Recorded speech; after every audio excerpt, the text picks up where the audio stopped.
जब हम देखते हैं कि आप कैसे सिंगल ब्लॉक को रीड करेंगे। अब काफ़ी सारा प्रोसेस था, वो मैं पहले करा चुका हूँ, तो मैंने इसलिए दिखाने की ज़रूरत नहीं थी, लेकिन यह कि मैं आपको इसको एक्सप्लेन कर देता हूँ कि मैंने किया क्या है। यहाँ पे सारे मैंने ब्लॉक रिटर्न करने थे और इस पेज के ऊपर मैंने शो करने हैं। तो मैंने किया यह कि एक फंक्शन क्रिएट किया इंडेक्स का, और इसका रिसोर्स भी क्रिएट किया। आप एपीआई रिसोर्स वाली वीडियो में देख सकते हैं, अगर आप देख के आ रहे हैं तो आपको पता होगा। तो ये मैंने क्रिएट किया, तो इसके थ्रू मैंने जितने भी लेटेस्ट ब्लॉग हैं वो सारे साथ सेंड कर दिए। और ये एपीआई रिसोर्स हमारे, इसके साथ हम आईडी पास करें। इस आईडी को यूज करके हमने ब्लॉग्स को रीड करना है, क्योंकि हमारे पास स्लग नहीं, अगर आप चाहें तो टाइटल्स को स्लग भी बना सकते हैं। और फिर यहाँ पे हमने इसको चेंज कर दिया, इसको टाइटल कर दिया, नेम हमारे कॉलम का नेम था डाटाबेस में, फिर इसके बाद इमेज आ रही है हमारे पास, और यहाँ पे मैंने इसको पूरा लिंक क्रिएट कर दिया, क्योंकि हमारे पास बैकएंड के ऊपर इमेजेस स्टोर होती हैं, तो मैंने इसलिए यहाँ पे इसको डायरेक्ट क्रिएट कर दिया। अब हमारे पास डायरेक्ट लिंक ही सेंड हुआ करेगा। फिर इसके बाद यहाँ पे आके मैंने राउट क्रिएट कर लिया और इसको कॉल कर लिया, ब्लॉग्स के ऊपर ये सर्व होगा। अगर मैं यहाँ पे न्यू टैब पे जाऊँ और यहाँ पे इसको फैच करूँ API/ब्लॉग्स को, तो ये हमारे पास रिटर्न हो जाता है इस तरीके से। ठीक है, ये देख सकते हैं कि ये पूरा यहाँ पे लिंक भी क्रिएट हुआ है इमेज का, और इसके साथ जो हमने पहले क्रिएट किए थे वो भी आ रहे हैं, इसके साथ आईडी भी आ रही है। फिर मैंने ये किया कि यहाँ पे इंडेक्स के पेज के ऊपर इसको कॉल कर लिया। यहाँ पे हमने ब्लॉक्स को एज ए अरे के तौर पे पास किया, अरे के अंदर जितने भी ये स्टोर हो जाएंगे, यहाँ पे देख सकते हैं कि ये भी अरे के तौर पे आ रहा है और डाटा हमारी की है यहाँ पे। फिर इसको मैंने यहाँ पे शो कराया, तो मैंने इसके लिए कंपोनेंट क्रिएट कर लिया ब्लॉग आइटम का। ब्लॉग आइटम का ये कंपोनेंट है, इसके अंदर मैंने डेजी यूआई से कार्ड का कंपोनेंट यूज किया और उसको मैंने क्लिकेबल बनाया, यानी कि इसके ऊपर मैं क्लिक करके इस पेज के ऊपर मूव कर सकता हूँ। यहाँ पे ये नक्स लिंक दिया हुआ, नक्स लिंक के अंदर यहाँ पे आपने 2 पास करना होता है, तो आपने बाइंडिंग को यूज करना है यहाँ पे, क्योंकि प्रॉप के तौर पे मैं ब्लॉक की वैल्यू हर सिंगल वैल्यू को पास कर रहा हूँ, तो यहाँ पे मैं इसको इस तरीके से रीड कर सकता हूँ प्रॉप को यूज करके। ठीक है, यहाँ पे ये आइटम आ जाएगा और इसके अंदर से मैं इसकी आईडी रीड कर रहा हूँ। अब यहाँ पे आपने कॉन्सेप्ट देखना है जो हम पेजेस पहले क्रिएट कर चुके हैं। यहाँ पे एक ब्लॉक का फोल्डर मैंने क्रिएट किया, उसके अंदर इंडेक्स का पेज है, यहाँ पे सारे ये हमारे पास ब्लॉक्स शो हो रहे हैं। फिर मैंने यहाँ पे एक सिंगल ब्लॉक को रीड करने के लिए एक पेज क्रिएट किया था, ये वाला, और यहाँ पे मैंने आपको राउट्स को एक्सप्लेन किया था। यहाँ पे आप देख सकते हैं डॉट डॉट डॉट पोस्ट है, तो आप कंफ्यूज हो रहे होंगे कि यहाँ पे मैं ब्लॉग रखूँ, पोस्ट रखूँ, आईडी रखूँ। यहाँ पे आप जो मर्जी रखना चाहे रख सकते हैं। अब क्योंकि हम रीड कर रहे हैं आईडी को, तो मैं यहाँ पे इसको ना रीनेम कर देता हूँ आईडी। वैसे इसका इफेक्ट कोई नहीं है, ये कि सिंपल आपने ये जो पोस्ट लिखा हुआ है ना, ये 2 मैच करने चाहिए। ठीक है, यहाँ पे आके मैं इसको आईडी कर देता हूँ। ठीक है, ये 2 हमेशा मैच करने चाहिए, सिर्फ सिंपल ये डिफरेंस है इसका। अब हम चल के पहले कंट्रोलर सेटअप करते ताकि हम सिंगल ब्लॉक को रीड कर सके। तो इसको करने का सिंपल तरीका, आपने यहाँ से इसकी कॉपी क्रिएट कर लेनी है। हम रूट मॉडल बाइंडिंग को यूज करेंगे, उससे हमें फायदा ये होगा कि अगर ब्लॉक एग्जिस्ट नहीं करता तो ऑटोमेटिकली 404 का एरर हमारे पास रिटर्न हो जाएगा। इसको आप यहाँ पे शो कर दें। शो करने के बाद क्योंकि रूट मॉडल बाइंडिंग करनी, यहाँ पे आप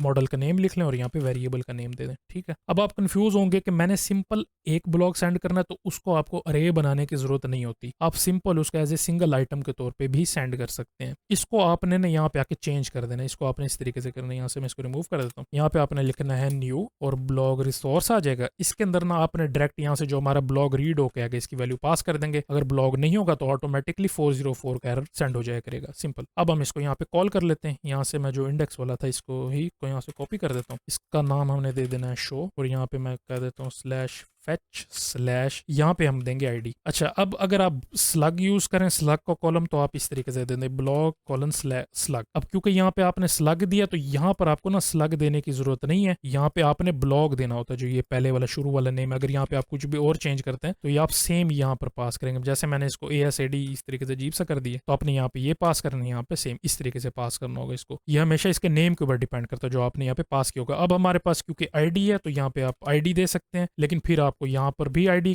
करना पड़ेगा इसको। ठीक है, तो ज्यादा अच्छा है क्योंकि ब्लॉग रीड हो रहा है, यहाँ पे आप इसको ब्लॉक कर दें, तो ये यूज आईडी ही करेगा। इसके बारे में आपने बेफिक्र रहना, एक जरा एक्सप्लेन रहेगा कि यहाँ पे ये ब्लॉक पास हो रहा है। अब हम इसको एक दफा विजिट करते हैं, तो यहाँ पे मैं इस पेज के ऊपर जाता हूँ, यहाँ पे लिखता हूँ ब्लॉग //1। ठीक है, ये देखें विजिट करेंगे, ये एज ए ऑब्जेक्ट के तौर पे रिटर्न हुआ, ये अरे के तौर पे नहीं हुआ। यानी कि अब जब भी हम इसको वैल्यू को रीड करने के बाद असाइन करेंगे तो उसका ऑब्जेक्ट होना लाजमी है, फिर ही ये रीड होगा। तो ये हम क्रिएट हो गया। अब हम जाते हैं अपने पेज के ऊपर, फाइनल यहाँ पे डॉट डॉट डॉट आईडी वाले पेज पे आना है ब्लॉक के अंदर। यहाँ पे क्योंकि हम इसके अंदर कोई भी आगे स्लग पास करेंगे तो ये रीड होगा। अब आपने ये करना है कि ये इंडेक्स से हम इसको कॉपी कर लेते हैं, कॉपी करके यहाँ पे आके इसको पेस्ट कर देते हैं। अब हमारे पास आगे प्रॉब्लम आएगा, वो मैं अभी आपको एक्सप्लेन करता हूँ। यहाँ पे आपने ब्लॉग्स की जगह इसको करना है ब्लॉग, और फिर यहाँ पे आपने दे देनी है करली ब्रैकेट। क्यों? क्योंकि ये ऑब्जेक्ट के तौर पे पास हो रहा है, अरे नहीं है हमारे पास। फिर इसको यहाँ पे आप कर देंगे ब्लॉग /fetch/। अच्छा, हमारे पास यहाँ पे पैरामीटर्स की मैंने एक वीडियो बनाई थी, उसके अंदर मैंने दिखाया था कि आप कैसे पैरामीटर्स को रीड करेंगे, यानी कि जो भी हम यहाँ 7 आगे आईडी पास करते हैं, ये 1 वाली आप कैसे रीड कर सकते हैं, तो वो मैंने उसमें एक्सप्लेन कर दिया था। अभी उसका एक एडवांस कॉन्सेप्ट है, वो भी अभी मैं आपको बताता हूँ। यहाँ पे इसको मैं कर देता हूँ आईडी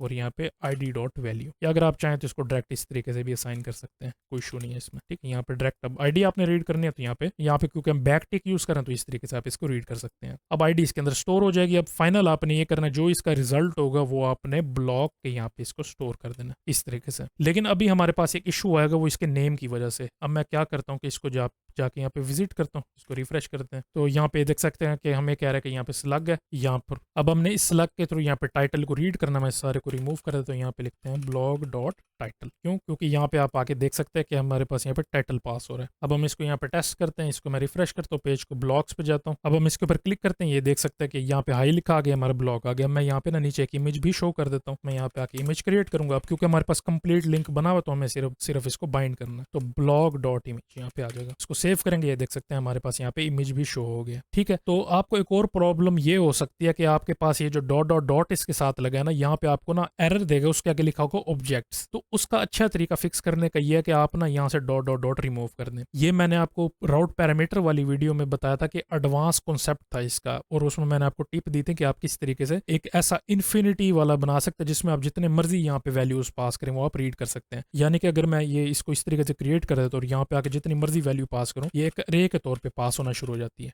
ठीक है, तो आप इसको भी रीड कर सकते हैं। तो क्योंकि हमारे पास सिंगल वैल्यू, तो आप यहाँ पे सिंगल वैल्यू को पास कर सकते हैं। इसको सेव कर देते हैं, आके रिफ्रेश करेंगे, एरर्स खत्म हो गया। वापस मैं ब्लॉग्स पे जाता हूँ, इसके ऊपर क्लिक करता हूँ, ये देखें इसको मैं रीड कर सक रहा हूँ। अगर मैं इसके ऊपर जाता हूँ, यहाँ पे शो हो रहा है, वो ये है कि ये व्हाइट है, व्हाइट लोगो, तो इस वजह से यहाँ पे ये शो नहीं हो रहा। बारली आ रहा है यहाँ पे, इसको इंस्पेक्ट करके नहीं देख सकते हैं, देखें। ठीक है जी, अब अक्सर लोग कंफ्यूज हो रहे होंगे कि यहाँ पे इसके ऊपर क्लिक करें तो ये कैसे ब्लॉग पे मूव करे। यहाँ पर ना मैंने आपको अभी बताया था कि हमने यहाँ पे ये 2 पास किया, इसके साथ मैंने यहाँ पे सिंगल आइटम की आईडी पास कर दिया। क्यों? क्योंकि हमारे पास यहाँ पे प्रॉप में ये 1 बाय 1 ऑब्जेक्ट के तौर पे पास होता था, तो हम यहाँ पे इसको रीड कर सक रहे थे, और यहाँ पे आईडी पास हुई हुई है, इस वजह से यहाँ पे इसके ऊपर आईडी आती है। यहाँ पे आप नीचे देख भी सकते हैं ब्लॉग/1 लिखा हुआ, ब्लॉग/2, इसके ऊपर क्लिक करें तो आप मूव कर सकते हैं और इसी को रीड करके ये यहाँ पे शो कर रहे हैं। अब मैं आपको नेक्स्ट वीडियो में दिखाऊंगा कि अगर आपका ब्लॉग का नंबर गलत है तो आपने किस तरीके से एरर हैंडलिंग करनी है। ठीक है, यहाँ पे देख सकते हैं कि 404 ये कह रहा है कि इस नाम का ब्लॉग है ही नहीं। ठीक है, तो अब हम नेक्स्ट वीडियो में देखेंगे कि आपने किस तरीके से इसको कवर करना।